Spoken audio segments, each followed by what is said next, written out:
American Horror Story. Double feature trailer reveals plot for Part 1. Red Tide Video. FX has finally shared the first trailer for American Horror Story. Double feature, revealing for the first time the plot and cast list for the first half of the season, subtitled Red Tide. Finn Wittrock will anchor Part 1, starring as a struggling writer who moves to an isolated beach town for the winter with his pregnant wife, played by Lily Rabe, and their daughter. Per FX, as they settle in, the town's true residents make themselves known. Franchise veterans Evan Peters, Frances Conroy, and Angelica Ross also make appearances in the trailer. As previously announced, Season 10 will be split into two parts, titled Red Tide and Death Valley, respectively. Series boss Ryan Murphy has described Double Feature as two horrifying stories within one season. One by the sea, one by the sand, he teased on social media earlier this year. Macaulay Culkin is set to star in Double Feature along with IHS alums Sarah Paulson, Kathy Bates, Evan Peters, Leslie Grossman, Billy Lord, Adina Porter, Lily Rabe, Angelica Ross, Finn Wittrock, and John Carroll Lynch. Previously delayed for an entire year due to the pandemic, IHS Season 10 began filming late last year. American Horror Story is executive produced by Murphy, Brad Falchuk, Alexis Martin Woodall, John J. Gray, and Manny Cotto. American Horror Story. Double feature premieres August 25 at 10/9C on FX. Read original story American Horror Story. Double feature trailer reveals plot for Part 1, Red Tide Video. Arthur Usyk beats Fury by split decision to become the first undisputed heavyweight champion in 24 years. IIDH. Saudi Arabia, AP. Alexander Usyk has been shorter, lighter, and older than all of his opponents since he moved up to the heavyweight division. Usyk's heart and skill are enormous, and he overcame a major size disadvantage against Tyson Fury to become the world's first undisputed heavyweight boxing champion in 24 years. Usyk defeated Fury by split decision on Sunday, knocking down his hulking opponent in the 9th round and eventually earning a narrow win on 2 scorecards. The 37-year-old Ukrainian is the first heavyweight to hold every major title belt since Lennox Lewis. Usyk, 22-0, added Fury's WBC title to his own WBA, IBF, and WBO belts with a spectacular late-round rally in a back-and-forth matchup between two previously unbeaten champions from a strong era of heavyweight boxing. Two judges favored Usyk 115-112 and 114-113, while the third gave it to Fury 114-113. "It's a great time. It's a great day," said Usyk, who is 6 inches shorter than Fury and weighed in 30 pounds lighter this week. Usyk started quickly, but then had to survive while the confident, charismatic Fury dominated the middle rounds. Usyk surged in the final rounds, just as the Olympic gold medalist has done so many times in his career, taking control with a dominant 8th and nearly stopping Fury in the 9th. Usyk hurt the 6'9" Fury, 34-11, with a left hand and eventually sent him sprawling into a corner in the final seconds of the round, getting credit for a knockdown right before Fury was saved by the bell. Fury struggled to mount a consistent attack after nearly getting stopped, and the knockdown turned out to be the decisive factor in the decision. "Thank you so much to my team," Usyk said while fighting back tears in the ring. "It's a big opportunity for me, for my family, for my country.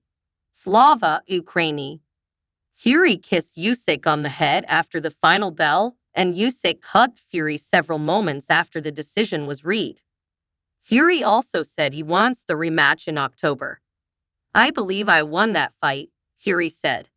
"I believe he won a few of the rounds, but I won the majority of them, and I believe it was one of those what can you do, one of them, decisions in boxing.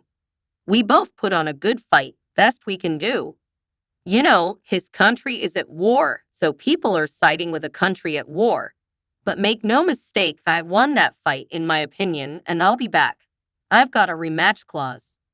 Usyk is the first undisputed heavyweight champion since Lennox Lewis held the honor for 5 months in 1999 and 2000. He is also now the lineal heavyweight champion by beating Fury, who beat Vladimir Klitschko to earn that distinction in 2015. After moving up from cruiserweight, Usyk upset Anthony Joshua to win 3 title belts in 2021. He kept them through a rematch and another defense while angling for the ultimate payday of a fight against Fury in Saudi Arabia. Usyk landed 41% of his 407 punches, while Fury landed just 31.7% of his 496 punches, according to CompuBox statistics. Usyk both threw 260 to 210 and landed 122 to 95 more power punches. Usyk has now joined the elite club of fighters who held every major world championship belt at heavyweight, and he is the first to do it in the four-belt era, which began in 2007. The list of undisputed champions includes Jack Dempsey, Joe Louis, Floyd Patterson, Muhammad Ali, Joe Frazier, and Mike Tyson. The most recent undisputed heavyweight champ was Louis, who beat Evander Holyfield in late 1999 and enjoyed a 5-month reign. He soon lost a title because of the territorial squabbles that have beset boxing for the past quarter-century and routinely prevented the biggest fights from happening. Fury and Usyk both asked for this matchup, and they finally got together in the ring largely because of the involvement of Saudi Arabia, which made the financial rewards simply too great for the fighters' typically recalcitrant promoters and the sanctioning bodies to reject. Fury will reportedly make more than $100 million for the bout. To reach the lucrative Western pay-per-view audience, the bout didn't begin until 1:45 a.m. on Sunday morning at Kingdom Arena. Usyk was aggressive from the opening bell, repeatedly getting inside his taller opponent's defenses to land body shots. Fury was his usual carefree self, even putting both arms on the ropes in a corner and pretending to dodge punches when Usyk advanced. But Fury picked up his attack from the third round, working his size advantage and his typically unpredictable movement to throw right hands behind his sharp jab. Fury appeared to hurt Usyk with body shots right at the belt, and he rocked Usyk twice in the sixth with vicious uppercuts. Usyk rallied, blunting Fury's nose and face with a left hand. Usyk then punished Fury in the ninth, hitting him with another concussive left before battering the British star around the ring. Fury sagged into a corner while barely staying on his feet with about 10 seconds left in the round. Referee Mark Nelson could have stopped the fight, but he ordered Usyk away for a standing count interrupted by the bell. On the undercard at Kingdom Arena, Australia's Jay Opetaia retained his IBF cruiserweight title with a clear unanimous decision over Maris Briedis. Ireland's Anthony Kakas also claimed the IBF super featherweight title when he stopped Joe Cordina in the 8th round. Earlier, 41-year-old former light heavyweight champion Sergey Kovalev returned to the ring for only the second time since 2019 with a decision loss to Sweden's Robin Serwan Safar. This story has been updated to correct the IBO belt to the WO belt.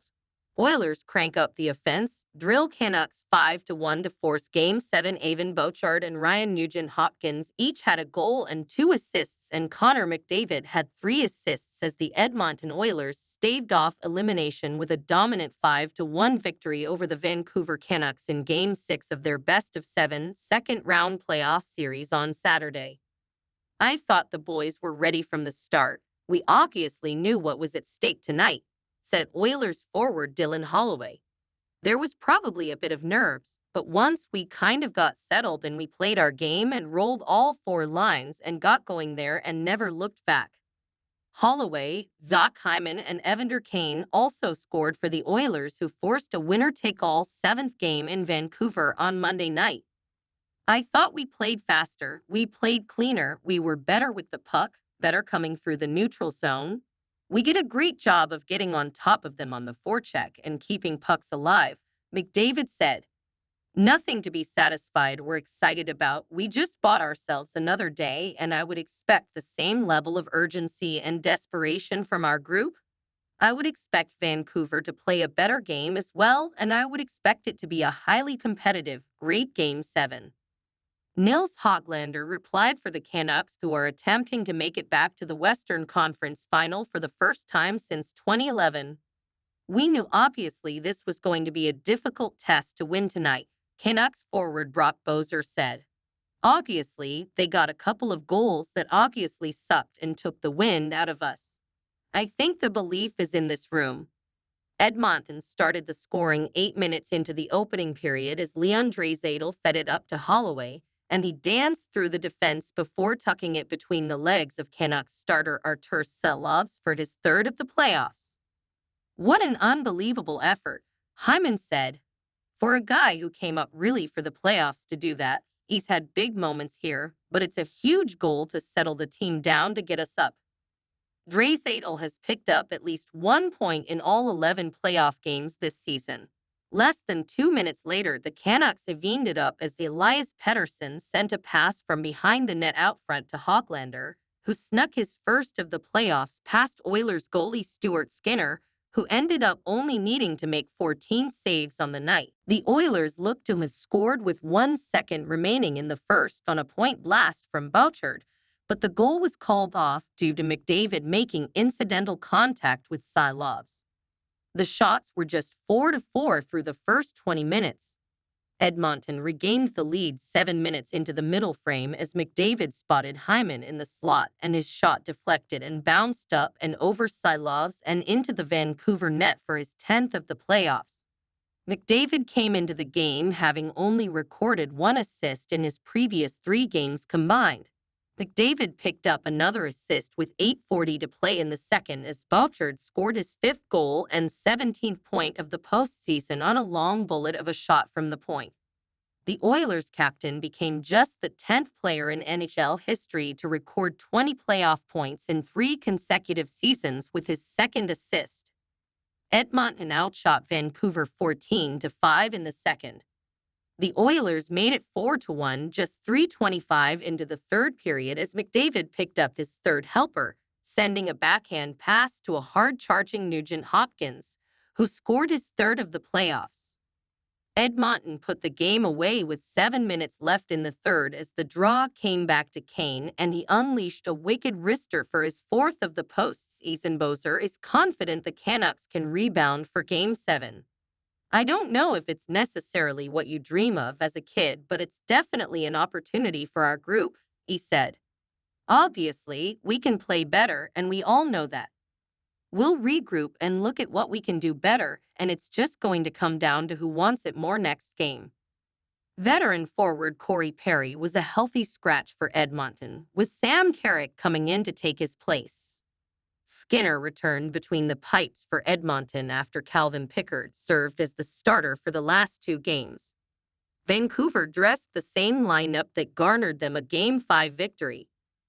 Out with injuries were goalie Thatcher Demko, undisclosed, for the Canucks and forward Adam Henrique, lower body, for Edmonton.